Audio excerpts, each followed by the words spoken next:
Et moi, je suis un peintre de la rue. Pourquoi? Parce que ça fait 20 ans maintenant que j'expose chaque semaine dans la rue, dans le froid, dans le vent, sous la neige. Mais tout compte fait, pourquoi pas? Je rappelle que l'endroit où je suis s'appelait le marché aux navets dans les années 1900. Il s'appelait le marché aux navets, pourquoi?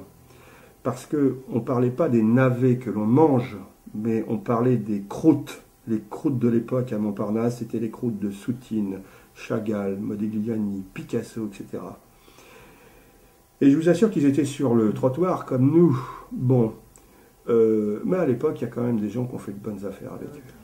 Alors ici, on est nous avons des artistes du monde entier, dont des artistes d'origine hongroise, et qui nous font des goulash. Oh, j'ai pas vu le goulash. Voilà la goulash, absolument. J'ai eu la chance d'habiter à 200 mètres des Beaux-Arts. Bon. Et moi, je n'ai jamais pris de cours aux Beaux-Arts, rien du tout, mais j'ai toujours été dans le milieu artistique, parce que on habitait rue des Saints-Pères à Saint-Germain-des-Prés, on était donc à 150 mètres des Beaux-Arts.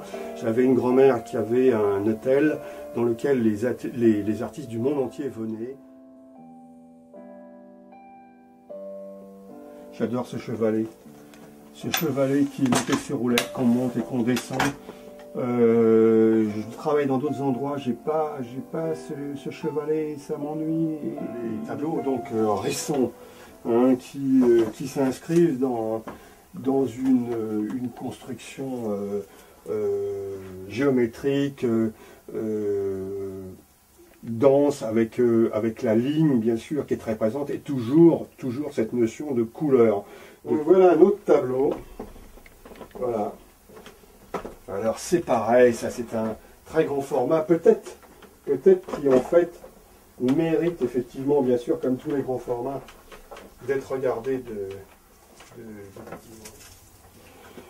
Voilà, là c'est dans le même esprit, c'est pareil, avec une construction très géométrique aussi. Mon imagination en fait va à la construction d'appartements qui sont des appartements rêvés. Je construis des intérieurs qui me font rêver, qui sont absolument inaccessibles pour moi financièrement, mais dans lesquels j'aimerais éventuellement être. Et toutes ces vibrations qui sont nées par les petits décrochements, tout ça, et qui donnent la vibration, vous voyez, toutes ces choses-là qui donnent vibration effectivement à la toile. Vous voyez, en 2007, j'insérais un peu plus de vibration dans les toiles. Vous voyez, j'avais cette espèce de sous-couche de préparation de la toile dans laquelle il y avait des quantités de petites vibrations qui étaient dans les toiles. Cette toile,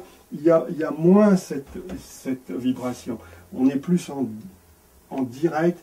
Je dirais le regard est peut-être un peu moins perturbé par ces vibrations. Mais on est toujours dans la couleur. Et on imagine très bien la chambre de jeune fille, du reste, avec le soutien-gorge, la petite culotte. Donc c'est la jeune fille qui est à Paris, qui est toute seule dans sa chambre d'étudiante, voilà, qui a son univers. Et le tableau s'appelle La Cafetière. En fait, voilà, c'est une cafetière, et je trouve ce tableau où rien n'est donné véritablement, mais tout est donné suffisamment pour qu'en fait, on comprenne.